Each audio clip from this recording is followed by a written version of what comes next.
vanished in the shadows, a Maine woods enigma. I'd been hiking with Jordan in the Acadia National Park for years. The Cadillac North Ridge Trail was our spot. 128 miles of spruce trees, streams, and silence that made the city feel worlds away. We'd camp under the stars, share tales, and plan our next adventure before the current one wrapped up. Jordan was the organizer, always with a compass and a smile. The type of person who made you feel secure no matter how far into the wilderness you ventured. That weekend, we headed out for a 2-day trek, just the two of us, to break away from the chaos of everyday life. I never imagined it would be the last time I'd see him. We'd set up our tents near a curve in the trail the first night, close to where the path branches toward a brook. Jordan was full of energy, chatting about some hidden route he'd discovered on an outdoor forum. "It's not even on the official maps," he said, his eyes gleaming as he stirred the campfire with a branch. "Supposed to lead to an ancient viewpoint. Want to explore it tomorrow?" "Sounds like a side trip," I replied, leaning back on my palms. "You certain it's not just a game trail?" He chuckled, flicking a small stick my way. "Trust me, I've got a hunch about this one." I shrugged, thinking it would be a brief detour. Jordan had a talent for uncovering secret places. I didn't fret. The next morning, we packed lightly and set off. The brook was shallow, murmuring over polished rocks, and the air carried the scent of evergreen and soil.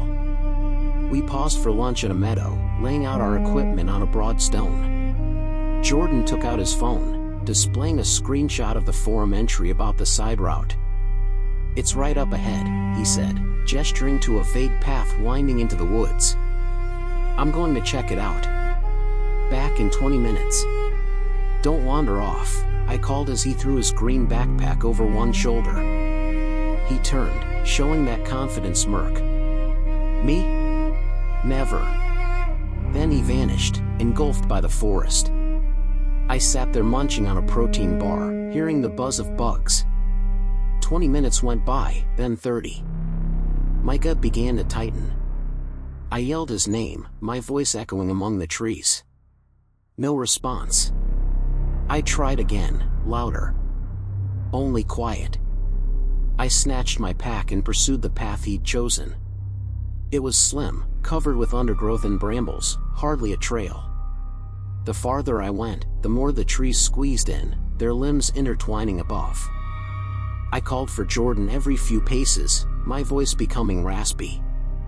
My pulse raced now, a steady thump in my torso. About a mile inward, I spotted it.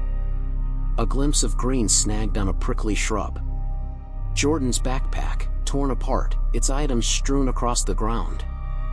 A canteen, a wrinkled chart, a partially consumed snack bar, and blood. Deep crimson marks smeared the strap, gathering in the material's folds. My breath hitched, sharp and icy. I fell to my knees, gazing at the bag, hoping it was an error. Perhaps he'd slipped, injured himself, strayed away, but the blood was excessive for a minor cut. My fingers trembled as I retrieved my phone. The connection was faint, but I reached emergency services. "My companion is gone," I stated, my tone scarcely stable. I discovered his backpack. "There's blood on it." The operator on the line was composed, efficient. "Where are you? Can you detail the surroundings?"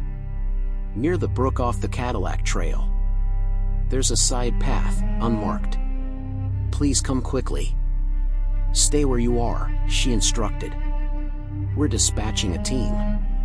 Don't disturb the bag." I agreed even though she couldn't see, and ended the call.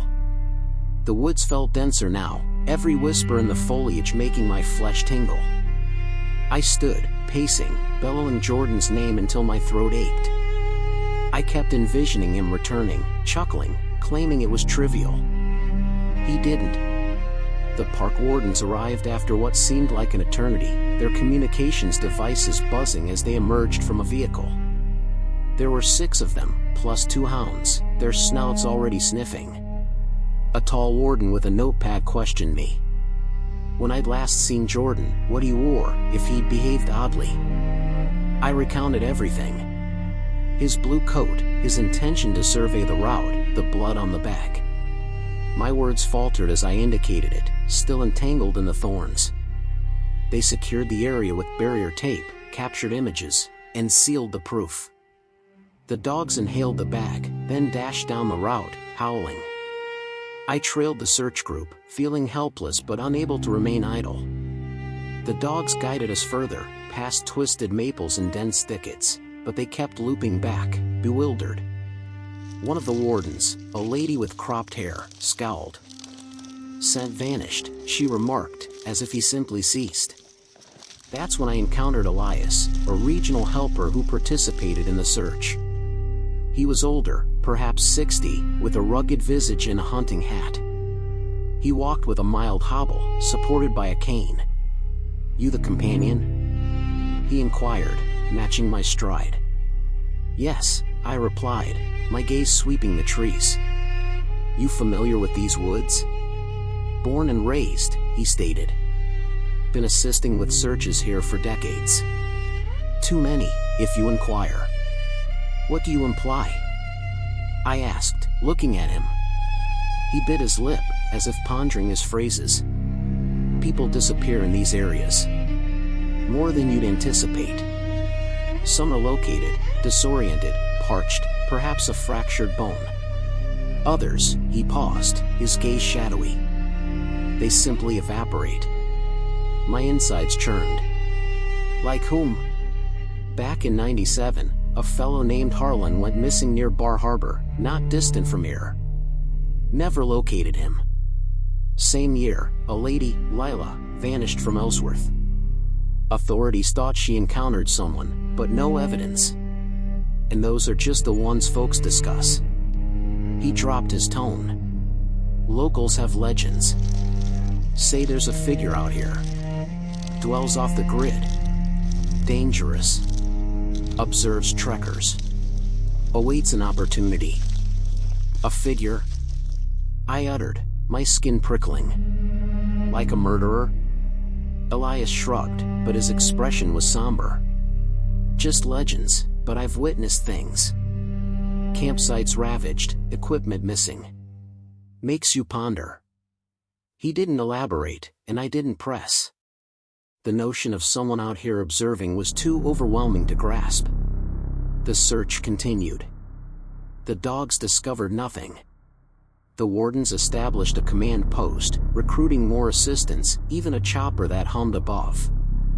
I remained as long as permitted, shouting Jordan's name until I was voiceless. That night, I reclined in my tent, staring at the roof, picturing him wounded, ensnared, or worse. Slumber evaded me, and in the quiet, I heard faint murmurs, like the wind carrying forgotten pleas from the depths of the forest, echoing with mystic sorrow. The next morning, defying the warden's counsel, I ventured out solo. I couldn't merely wait.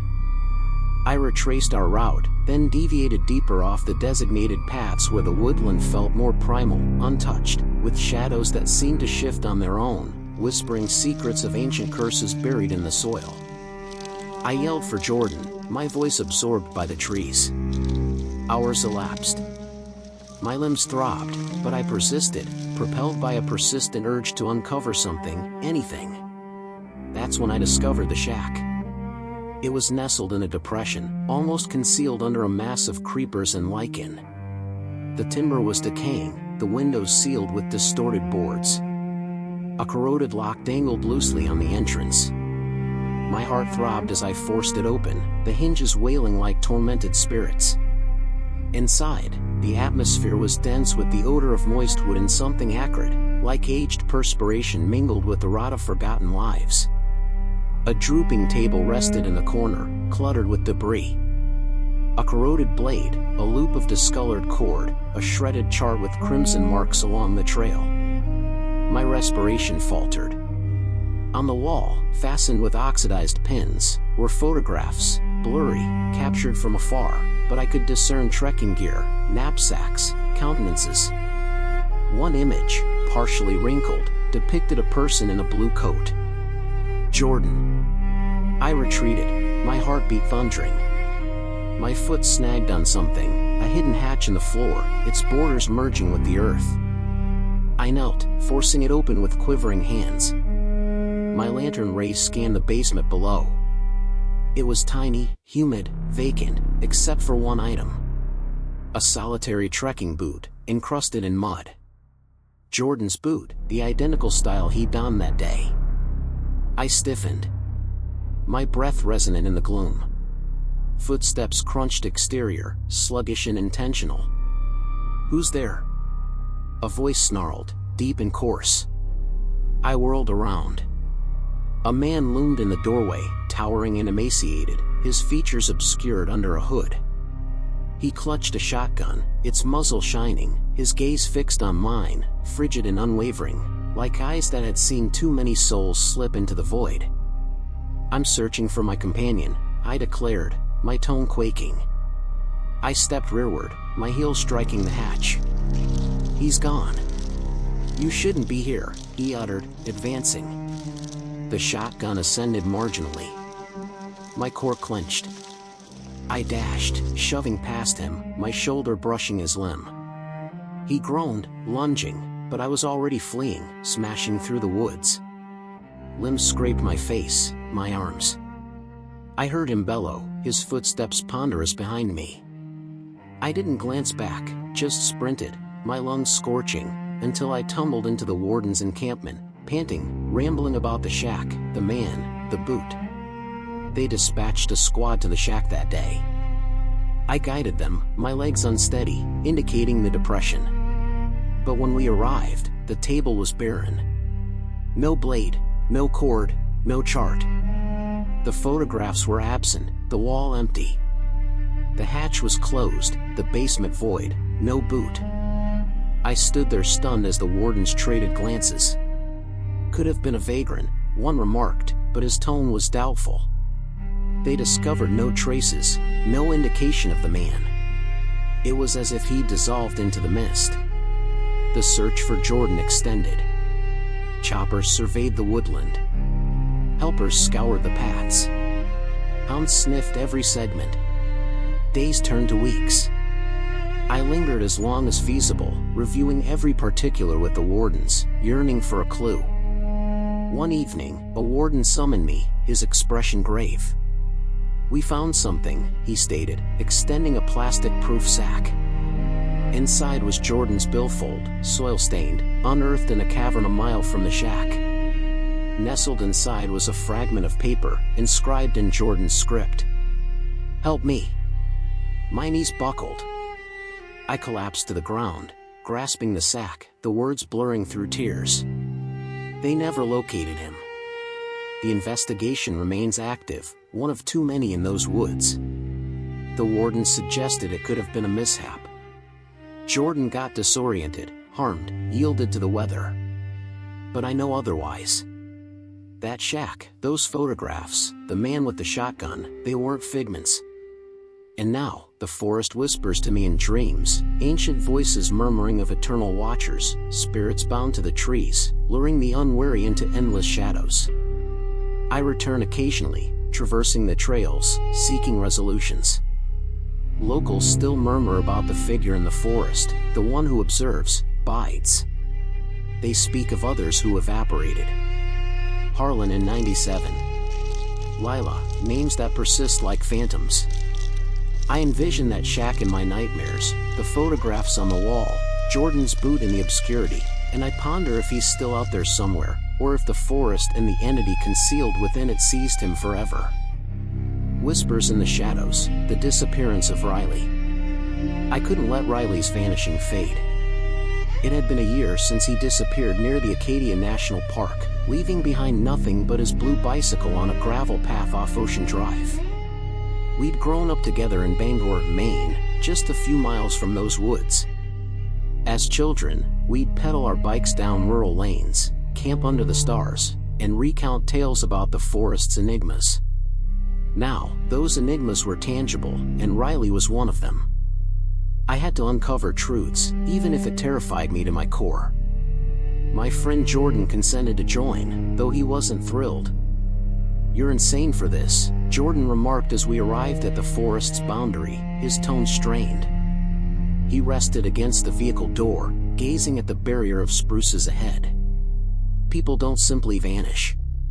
What if something sinister is out there?" I clutched the wheel, my knuckles pale. "Riley's my closest companion. I can't linger wondering anymore. I owe him this." Jordan exhaled, throwing his knapsack over his shoulder. "Fine, but if we lose our way, I'm not absolving you." We entered the forest, and it consumed us entirely. The trees soared above, their boughs weaving together, obstructing the outside. The earth was yielding with needles, silencing our strides. But every crack of a branch made my heart leap. The atmosphere reeked of moist soil and resin, dense and oppressive. I gripped my lantern firmly, its glow piercing the twilight, though it scarcely touched the shades between the trunks. Jordan remained near, his respiration audible in the uncanny hush. "You know about the missing Maine 30, right?" Jordan mentioned after a time, his voice subdued as if he didn't want the forest to overhear. "All those individuals gone in these woods. Some believe a predator's out here, selecting victims." I swallowed deeply. "Don't begin with that." But I'd heard the legends too. Over 30 people had evaporated in and around this park. Some leaving behind footwear, devices, or sacks, but never a corpse. Riley's bicycle was one of those hints, found solitary on the path as if he released it mid-pedal. The whispers about a killer didn't ease my anxiety, but I suppressed them. I had to concentrate. We trekked for over an hour, pursuing a dim trail toward Ocean Drive, where Riley's device last signaled before it failed. My legs throbbed, and perspiration burned my eyes, but I continued examining the ground, the trees, anything for a trace. The forest felt sentient, observing us with unseen eyes that seemed to follow from the branches, murmuring faint curses from long-forgotten graves hidden in the undergrowth. A rodent scurried across the route, and I almost dropped my lantern. Jordan seized my arm. "Calm down, pal," he said, but his tone quivered. "It's just a creature." Then I noticed it. A gleam of blue in the bushes, partially concealed by foliage. My breath snagged, and I halted abruptly. "Jordan, look at that." He traced my stare as I directed my lantern. There, entwined in creepers, was a bicycle. Riley's bicycle. I'd recognize it anywhere. Blue frame, scuffed tires, a decal of a wolf on the seat. My hands shook as I knelt, wiping dirt from it. The metal was chilly, moist, as if it had lingered there for months. "This is his," I murmured, my voice fracturing. "He was right here." Jordan's visage blanched. "Okay, that's eerie, Elias. We should depart. This doesn't feel correct." But I couldn't abandon. "Not now. We're near something. Let's proceed. Just a bit further." He groaned but trailed, grumbling softly. We advanced deeper, the path constricting, the trees crowding nearer. The quietness intensified, interrupted only by the sporadic flutter of leaves or a remote avian cry. My flesh prickled as if gazes were upon me, but each time I pivoted, there was nothing, just shades that danced mockingly.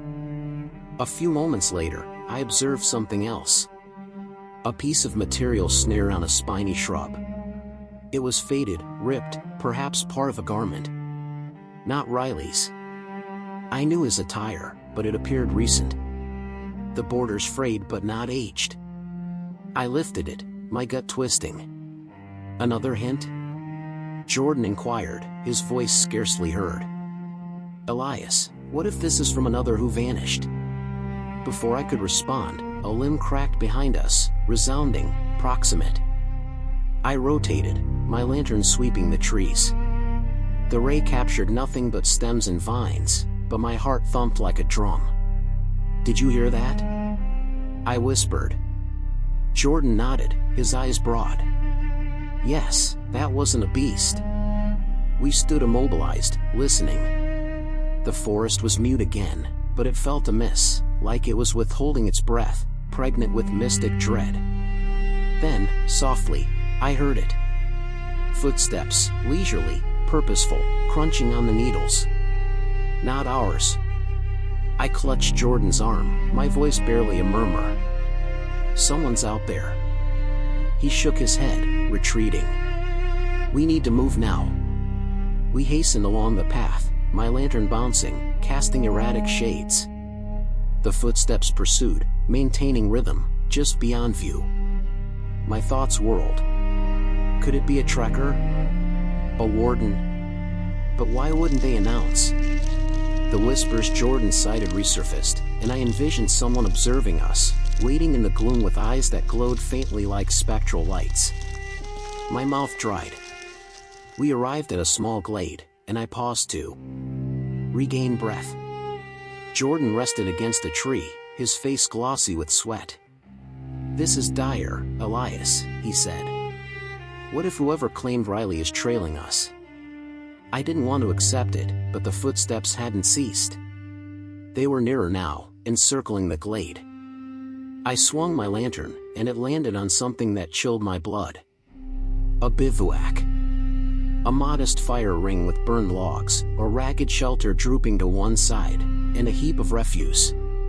Containers, ropes, a shattered seat. Imprints crisscrossed the soil, fresh and profound. Someone had been here, perhaps hours prior. "This isn't deserted," I uttered, my tone trembling. "Someone's residing here." Jordan grasped my shoulder. "We're departing immediately." But as we turned, Jordan stumbled, his foot catching on a root. He struck the ground firmly, yelping. "My ankle," he gasped, clasping his leg. "I can't walk." Panic surged through me. The footsteps were louder now, emerging from the trees behind the shelter. I aided Jordan up, his arm over my shoulder, and we limped toward the path. My lantern caught a glimpse of motion, a silhouette, tall and humanoid, slipping between the spruces, too swift to discern clearly, but it was there, radiating an unearthly chill. My heart pounded against my ribs. "Keep advancing," I said, dragging Jordan along. His hobble delayed us, and the footsteps neared, joined by a low rumble, almost like a chuckle from the abyss. The forest felt like a snare, the trees converging, the shades alive with whispering phantoms. We staggered into another glade, and I saw a hut, scarcely upright, panels warped, windows obscure. It appeared vacant, but a dim flicker glowed inside, like a lantern from another era. I didn't want to approach, but Jordan was decelerating, his face contorted in agony. "Elias, I can't continue," he uttered, his tone feeble. I was about to reply when a voice rasped from the trees. "You lads lost?" I spun, my lantern landing on an elderly man emerging from the shades. His attire was grimy, a tattered overcoat dangling from his skeletal form. His eyes sparkled in the light, feral and keen, and he held a staff, gripping it as if he could wield it. My stomach plummeted. "Who are you?" I demanded, my voice cracking. He smirked, his teeth discolored. "Just a roamer. These woods ain't benevolent to outsiders. You found that bicycle, didn't you? Belonged to a lad. He ain't the only one vanished." My blood iced. "What do you know about Riley?" The man's smirk vanished. "I know these woods claim what they desire. People enter, don't exit. Some get disoriented. Some encounter entities that dislike companionship." He glanced at the trees as if he perceived something I didn't, perhaps echoes of ancient spirits stirring. "Tell me what occurred to him," I uttered, advancing, my fist tightened. He leaned in, his breath foul. "You're rousing trouble, lad. There's gazes in these woods, and they don't favor prying. Depart while you can." A branch snapped behind us, loud, sharp. I turned, and the elderly man was gone, dissolved into the trees like a wisp. The footsteps returned, quicker now, crashing through the undergrowth. My heart thumped so fiercely I thought it would rupture. "Run!" I shouted, pulling Jordan with me. We staggered down the path, limbs clawing at us. Jordan's burden slowed me, but I couldn't halt. The footsteps were directly behind, heavy and unyielding, mixed with that low rumble again, closer than before. I glanced back and saw a form, tall, moving swiftly, weaving through the trees. Not the elderly man, someone else, or something else, with an aura of mystic malice. We erupted onto a gravel road, my lungs ablaze, my legs protesting, headlights beamed ahead. A warden's vehicle. I waved my arms, yelling, "Help! Someone's pursuing us." The vehicle halted abruptly, and a warden, a woman with a firm expression, leaped out. "What's happening?" she inquired, her hand on her communicator. I poured out everything, the words cascading. Riley, the bicycle, the bivouac, the elderly man, the silhouette chasing us. Jordan rested against the vehicle, pale and quaking, clutching his ankle. The warden summoned reinforcements and transported us to an outpost, vowing to dispatch a squad to investigate. The following day, officers scoured the forest. They located Riley's bicycle precisely where I'd left it. The material's still on the spiny shrub, but the bivouac, the hut, the elderly man, gone. No imprints, no shelter, no fire ring, as if they'd never existed.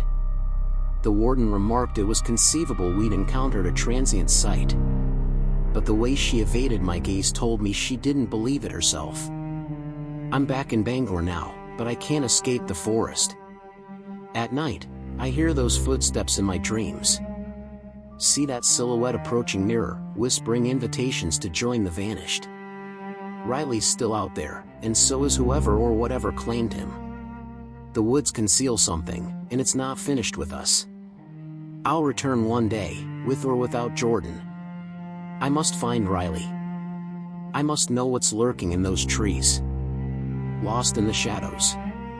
My companions and I had been organizing this camping excursion to the Acadia National Park for weeks. The notion arose over burgers one evening when Riley, always the explorer, retrieved their device and displayed images of the park's soaring spruces and meandering paths. "It's vast," they declared, eyes twinkling. We could lose ourselves in there and never wish to return. I chuckled, assuming they were jesting. Jordan lounged on the sofa, grinned and remarked, "As long as there's no wolves, I'm game." Elias, the coordinator, was already compiling a roster of provisions. I felt a surge of thrill. It was going to be our grand getaway, just the four of us, reminiscent of college days. We journeyed up on a Friday, our vehicle laden with shelters, ice chests, and trekking equipment. The park was exactly as Riley portrayed, thick with trees, the atmosphere rich with the aroma of evergreen and dirt. We discovered a location near a serene trail beginning where a tiny stream gurgled nearby. Establishing camp felt like a ceremony. Jordan bungled with the shelter poles, swearing softly until Elias assumed control while Riley and I collected kindling. "You're inept, Jordan," Riley bantered, hurling a twig at him. He feigned offense, then erupted into laughter that resounded through the trees. That initial night, we gathered around the blaze, toasting treats and narrating anecdotes. Elias identified star patterns, and Riley invented absurd titles for them. "That's the Grand Celestial Burger," they uttered, gesturing a stick at the heavens. We were joyful, unburdened, as if the world couldn't reach us. The subsequent morning, we resolved to traverse a lengthier trail, one that circled through the core of the park. Riley had learned of a lateral path that assured a stunning vista of a concealed ravine. "I'm going to inspect it," they announced, adjusting their knapsack. Their trekking boots were worn, the ties frayed from years of utilization. "I'll rejoin if I linger too long. Don't delay for me." I wavered, glancing at the slender path that diverged into denser woods. "You sure?" I queried. Riley displayed a grin. "I'm fine. See you at camp." They were always that way, bold, eager to plunge into matters. I presumed they'd be okay. We continued trekking, the three of us, adhering to the primary trail. The park was vibrant around us, birds darting through the limbs, leaves crunching under our boots.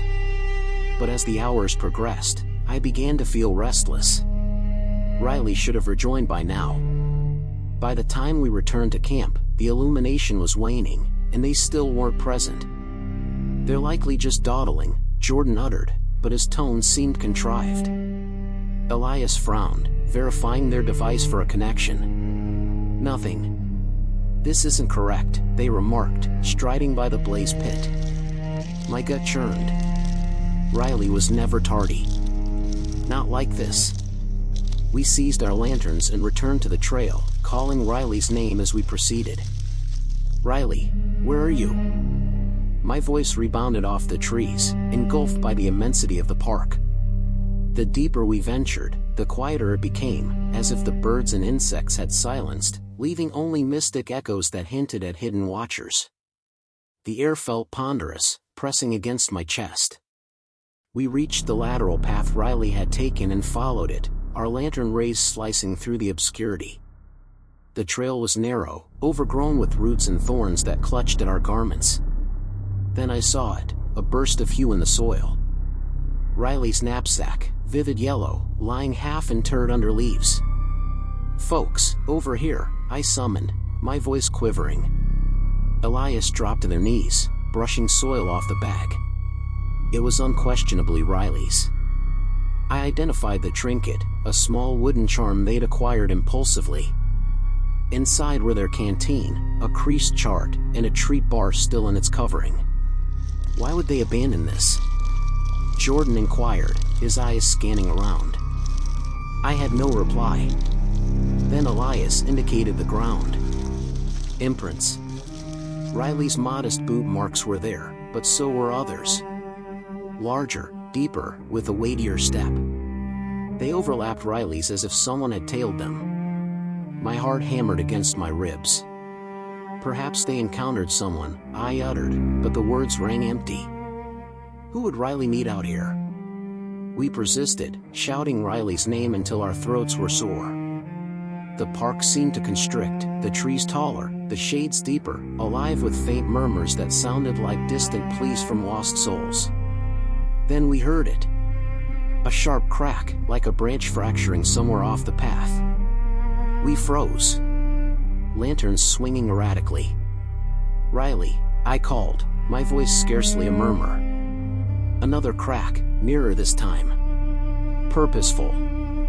Jordan grasped my arm. "What on earth was that?" he hissed. Elias's face was ashen, their lantern trembling in their grasp. "We need to retreat," they uttered. "We require assistance." I didn't want to depart, but the sounds, the imprints, the knapsack, it was overwhelming. We stumbled back to camp, my legs unsteady, my mind whirling.